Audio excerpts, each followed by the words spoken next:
La perte de soi. Je ne suis plus moi-même à cause d'un pervers narcissique. Je ne suis plus moi-même depuis ma relation avec un PN est une phrase courante prononcée par les victimes. Si être soi-même est parfois difficile, sentir la perte de soi, avoir l'impression de ne plus être la même personne qu'avant est parallèlement dévastateur. L'emprise de la perversion sur la psyché humaine est telle que les victimes de pervers narcissiques laissent sur leur chemin un peu plus chaque jour une partie d'elles-mêmes.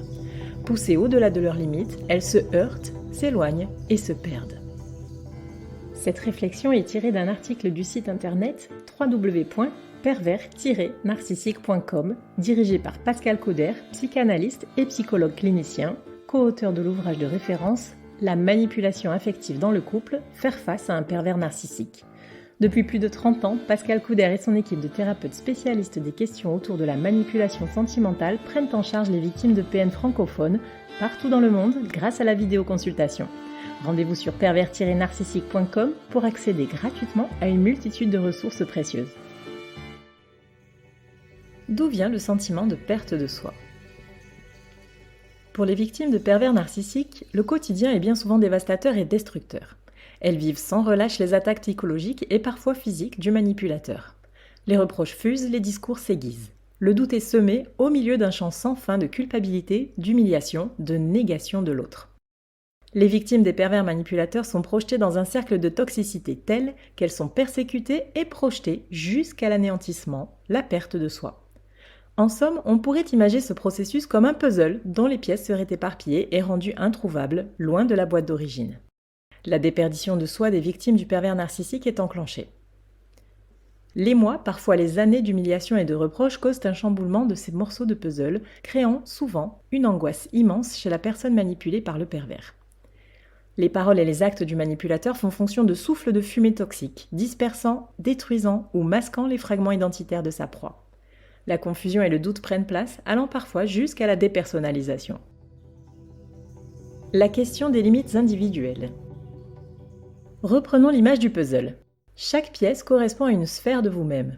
Votre physique, votre psychique, vos émotions, votre sociabilité, votre spiritualité et bien plus encore. La quantité et la diversité des composants sont des données aussi variables qu'il existe d'individus sur Terre. En somme, ces pièces du puzzle sont propres à chacun. Si elles permettent de se connaître, ses goûts, ses centres d'intérêt, etc., elles se modifient au fil des expériences de la vie. Prenez maintenant le cadre du puzzle. C'est votre portail, la clôture de ce qui vous définit par nature. Vous en êtes le gardien, et c'est ce que nous pouvons appeler les limites. Ces barrières protectrices sont en réalité comme un filtre servant à l'individu à déterminer ce qui est acceptable. Elles contiennent l'identité de chacun. C'est ce qui permet aussi, notamment, de protéger ses valeurs et ses convictions et de ne pas se faire hacker le système qui nous est propre.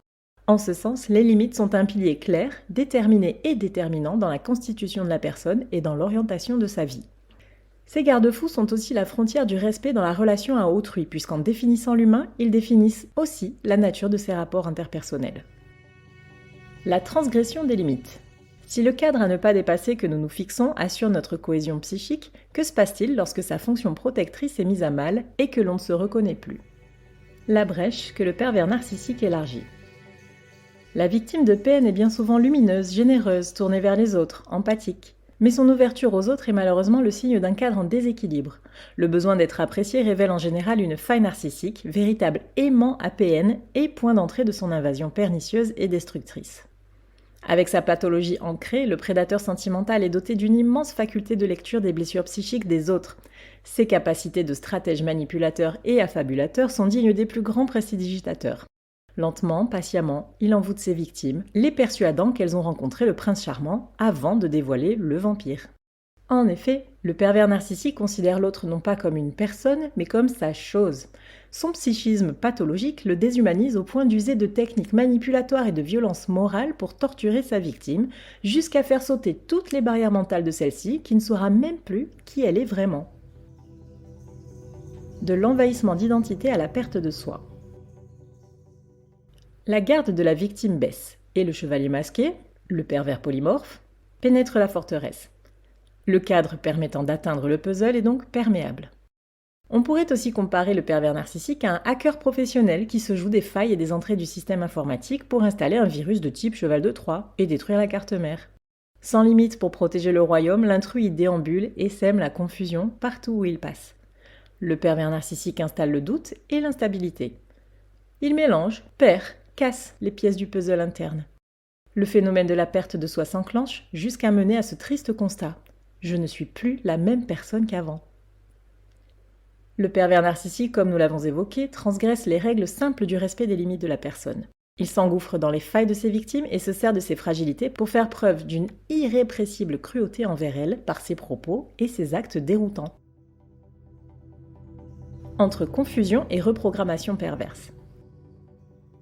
Les pièces du puzzle qui constituent l'intégrité de la victime viennent à manquer ou sont parfois remplacées par de nouveaux composants, aussi faux que toxiques.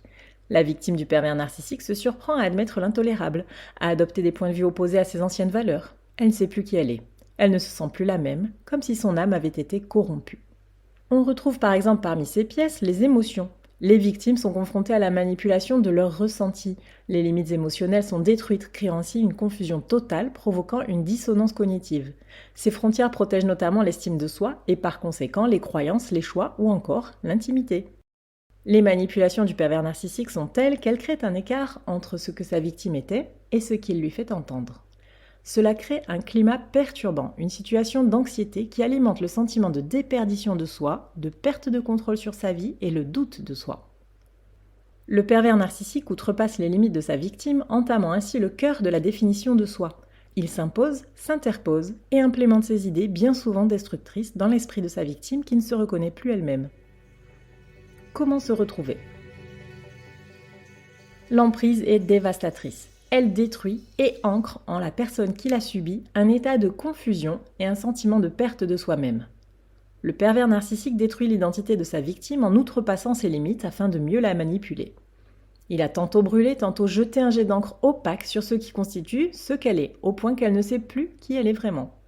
Mais si, après une expérience aussi traumatisante qu'une relation avec un pervers narcissique, on ne redevient jamais exactement la même personne, on peut se reconstruire et parfois même se retrouver plus fort qu'avant. Voici quelques pistes à explorer afin de renouer avec sa nature profonde. 1. Se recentrer. Se concentrer sur soi, sur ses besoins, ses sentiments. 2. S'écouter. Savoir où l'on se situe, identifier certaines limites, déterminer ce qui crée du confort ou du stress, s'appuyer sur ses forces personnelles. 3. Se respecter. Apprendre ou réapprendre prend du temps et tout apprentissage demande de la pratique. Commencez dès que vous vous sentez prêt en gardant en tête que ce n'est pas une course mais un processus. Respectez votre temporalité pour évoluer à votre rythme. 4. Se réhabiliter. S'accorder le droit d'exister, d'avoir des opinions, des besoins, des valeurs, de poser ses limites. 5. Se faire confiance. La seule personne qui peut vous connaître profondément est et restera vous-même. Vous êtes la meilleure personne pour prendre des décisions, penser à vous et pour vous. 6. S'entourer de personnes ressources. Demander de l'aide, contacter des professionnels, des soutiens psychologiques, juridiques, financiers. La reconquête de soi est plus facile à mener lorsqu'on peut s'appuyer sur des piliers qui renforcent le processus de reconstruction. Si vous vous dites « je ne suis plus moi-même », c'est que votre intuition vous prévient du risque de perte de soi. Il est temps de reprendre le contrôle de votre vie, d'éliminer les personnes toxiques et abusives de l'entourage et de penser à vous. Vous êtes le seul gardien de votre identité, de votre puzzle, mais aussi du cadre sécurisant l'ensemble harmonieux de chacune des pièces qui vous constituent. Vous pouvez apprendre à protéger votre bastion intérieur en faisant un travail d'introspection, de préférence accompagné d'un thérapeute sérieux.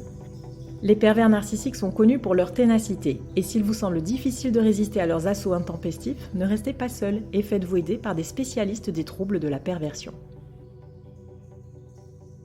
Rendez-vous sur www.pervers-narcissique.com et trouvez-y de nombreux conseils sur comment gérer la séparation, comment gérer l'après, la reconstruction, et vous pourrez également rentrer en contact avec un membre de l'équipe. Ne restez pas seul. Merci d'avoir écouté ce podcast. Rendez-vous très prochainement pour un nouvel épisode. N'hésitez pas à vous abonner pour ne rien manquer des prochaines publications. À très bientôt.